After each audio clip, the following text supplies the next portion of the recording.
Heavy is the head that has to manage all of this.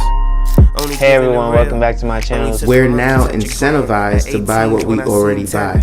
Fumbling through college had me building. I also got some done on the other side. And that was right around, I would say, May maybe, right before renewing the lease for this property. Welcome to the channel, Martha. Thank you for having me here. Oh, I was going to say, I am getting up in their names, I'll tell you what. Bills paid by other people, life was never this good. I had to step back, knowing that it's... Hey everyone, welcome back to the channel. So today I wanted to talk about what is going on in the world. I am not going to sugarcoat nothing for you. I'm not going to make 3, 4, 5 videos. I'm going to put it all in one video for you. So today I went to church. Praise the Lord. Hallelujah.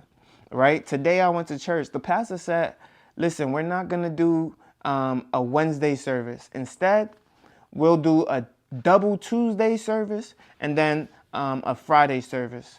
Why did he say that? He said, well, we got a lot going on, and then we don't need everybody driving here with gas prices at $5 a gallon, right? He's trying to save you some money. It was a joke, but in all seriousness, everybody has different situations going on in their life. And if they're going to church 3, 4 times a week outside of their regular scheduled jobs, there is a cost to attendance, whether you're donating or whether you're showing up, right? And so within that cost, you have to understand that there are people who are struggling to get there, especially when it is $5 a gallon, right? Energy has gone through the roof in 2026, not just for oil, not just for gas, but for electric, for water. Like, utilities are through the roof, okay? You're paying for data centers, you're paying for this, you're paying for that, you're paying for everything in the wazoo, even the things that you did not want, you're paying for, right? I just read something by AEP that they're increasing my electric bill because I have a different provider, because I outsourced my provider. So they're going to charge me an additional $7 for outsourcing my provider. So essentially, I'm paying a penalty for finding a cheaper service, a cheaper alternative. I have to pay $7 to you for nothing at all, but because I wanted a cheaper service. Imagine that. So not only are you providing the same quality of services, but I have to pay more for it because I decided to go through someone who would charge me less than what you are currently charging. Insane. Insane. Absolutely insane. And so you start to think, what can you do? How can you get out of this? How can you start to even... For me, I'm thinking, how can I supply my own energy? Let me get some solar panels. Let me do this. Let me do that. I'm a mover and shaker, baby. I'm trying to figure it out. Because at the end of the day, if I'm going to spend $2,500 a year on just electric, imagine what you're paying for water. Imagine what you're paying for gas. Thousands of dollars. And it's only going to get worse. It's only going to get worse. Every year, the utilities go up. Whether it's 4%, 5%, 6%, soon enough, you'll be paying $10,000 a year for electricity. In this AI generation, in this EV car generation, you'll be paying $10,000 a year for electricity. And so we have wars causing the price of oil to go up. What is that also going to do? It's going to cost the price of travel to go up. So airplanes, all this, partial government shutdown, stopping TSA workers. Now for people to get on a plane, not only are you going to wait longer, but you're going to pay more for it. It's a lot going on in the world. Bitcoin down from its highs all the way down to like $65,000.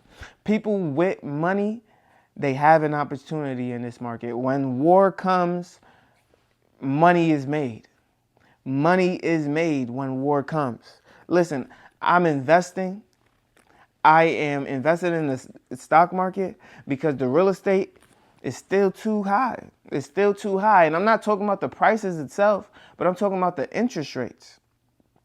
So with interest rates so high, if you got a $200,000 house, which is a rare thing to find unless you're going to the worst of the worst neighborhoods these days, you got a $200,000 house. Let's say you wanted to put 3.5% down. So you're at like $10,500. Let's say you're a first-time home buyer. Okay, you're a first-time home buyer. Guess what? They take $500 off for you. Now you're paying $10,000 for the cost of the home, right? Let's say they don't cover closing costs. They don't cover this and that. You still got to get your inspection. That's another $300 to $500, $700, depending on the area. Now you get your first mortgage payment in 60 days. You don't have an emergency fund. You still got credit card debt. You still got other bills to pay. Now you got to put the utilities in your name. And just to get a $200,000 house, you paid minimum 10 grand. Minimum 10 grand. There's no furniture, no nothing. There's nothing to occupy the space. For me personally, in 2020, 2021, it cost me about $10,000 just to feel comfortable in my home. It was an empty shell. A lot of people forget that you got to actually put things in it. And so when it comes to real estate now, do you have $14,000 to put 3.5% down on a $200,000 home and then have just enough to cover the first month's mortgage payment? $14,000 is not a lot of money because there's really no emergency fund when you're buying a $200,000 home. And again, the average home in the U.S. today is around $400,000. So we're talking tiny numbers right now, right? We're talking the tiniest of numbers. You're going to need at least 21,000, at least 21,000. And so when we're looking at real estate, yes, prices are going down. Yes, the interest rate is right around 6%, but the market isn't where you would necessarily want it to be in terms of real estate. There are people who are hustling and bustling, and they're going to do whatever it takes to make money in any market. But let's be honest, it's going to be tough to sell anything right now. And so the president is looking to lower interest rates, but with a war already here in present days, it's not going to get better soon. It's going to take some time to get better. And depending on how long that lasts, it could bleed into 2027. And so we're looking at potentially not seeing lower interest rates until maybe 2028. And when I say lower interest rates, I'm talking just in the mid 5s to low 5s. Because I don't see rates. I used to dream that interest rates might hit 4.5%. I don't see that happening before 2028. I don't see that happening. I don't see interest rates at 4.5%. I just don't. Even with a new Fed chair, even with a whole bunch of policy changes, I just don't see the rate going to 4.5%. Now, the only way that is possible, because you do have to put that caveat in there, the only way that is possible is if the job market needs it.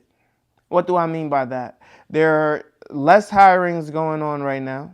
It's a very competitive job market if you're looking for work. And the only way interest rates will drop is if people are just steady out of work and unemployed. The businesses can now take out debt at a cheap cost in order to fund labor costs, right? So if interest rates are 0, of course everybody's hiring because it's cheap. It's cheap labor. But when interest rates are at 6% on a $55,000 salary, they're not trying to pay that. It costs to be the boss, and the boss don't want to pay 6% for a new employee. And so we understand that there's less turnover, which is actually great for efficiency because it also costs to rehire people. It costs to train, right? So when you don't have to train people, your costs come down, right? When you don't have to rehire, your costs come down. So people are staying at their jobs. People are holding on for dear life, trying to get through a tough time, trying to get through a war-torn era where interest rates are super high. They don't have the ability to move. They don't have the ability to find new work. There's a lot going on. There's a lot going on. And so if I told you everything was fine, I'd be lying to you. No, everything is not fine. People do have to find different side hustles. People do have to find other ways to grow their income. People do have to find other ways to make money in a very, very competitive market. And if you're able to do that and you have the opportunity to invest during these down times, there is money to be made. There is money to be made in crypto, in the stock market, and if you're a flipper, in real estate. Right? Because the cost of the house is going to go up too. With oil prices higher, the cost to transport the materials is going to be higher. And so they have to charge more for the wood. They have to charge more for the drywall. They have to charge more for the nails. They have to charge more for the wires. And so you just see that there's a cascading effect that just affects so many people so negatively, and it is not okay right now. It is not. I would be lying to you if I told you it was. And so, yes, is America doomed?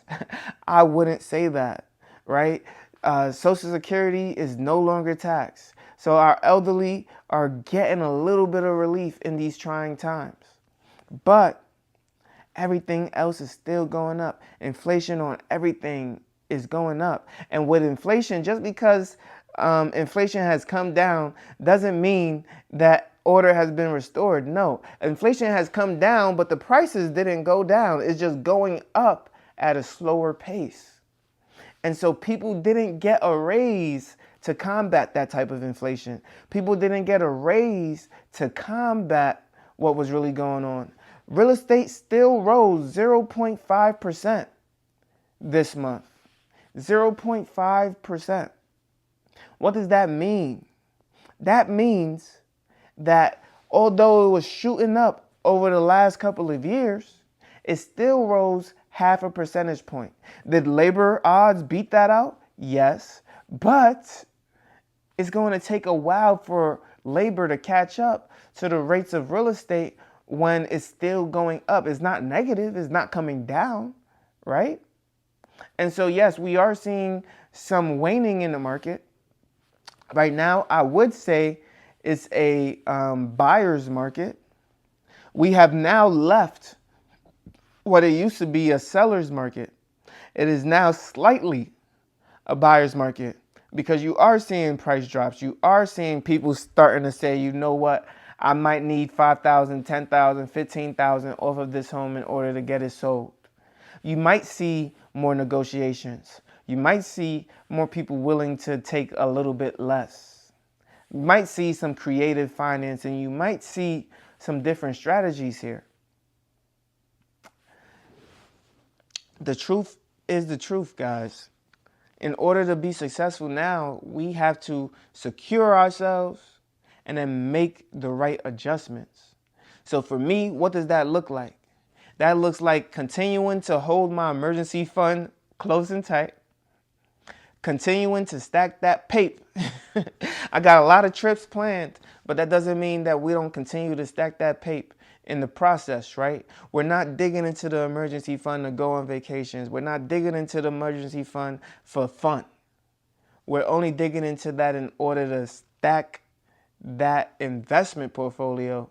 And then even then, I am putting more money aside so that I can do my investments without having to dig into my emergency fund, guys. I have not digged into my emergency fund in over 3 years. It's probably been like 5, 6, 7 years now. I would say about 5 years. I haven't touched my emergency fund in over 5 years, right? And so when I invest, I'm investing money that I'm constantly stacking. When I'm going on a trip, I'm constantly saving and just leaving it in my checking account. And when the trip comes, boom, we out. We outie. Right? And so I want you to get into that mindset of pay for everything up front, keep that emergency fund in place. If anything were to happen, job loss or whatever, you can then pivot and move differently. You can cut back on expenses, you can retool, and you can get ready to just see the world for what it is, right? And so, yes, right now, I think the best options right now is going to be the stock market and real estate. The stock market and crypto. And right now, I do see an opportunity in Bitcoin. I only talk about what I invest in. And so right now, I'm not invested in Bitcoin. So I'm not going to speak too much about it. But if it does continue to drop under 65, it's almost under 65,000 now. If it does continue to drop, let's say 50, 40,000, oh yeah, I'm putting some money in there because I do expect that it will go up to 100,000 again. I do have to do more research on Bitcoin. I used to be a big Bitcoin guy. I used to buy a lot of Bitcoin, but it's been years. And so I got to do some more research, see its capabilities, see what it's being used for. If it's just to be the opposite of what the government stands for or the Fed stands for, then I'm good, right? Because that's not a viable thing for me. It has to have a utility. It has to have meaning. And if it has meaning, then it has worth. And if it has worth, then it's worth investing in. And so I'm going to do more research on Bitcoin itself. But for now, definitely invest in the stock market. I'm not your financial advisor. I'm just an average guy on YouTube. But S&P 500, you can't go wrong, right? If you like this video, make sure you leave a like, comment, and subscribe to the channel. You know I post on YouTube, Rumble, and Spotify for podcasters. And I can't wait to see you on the next one. Peace.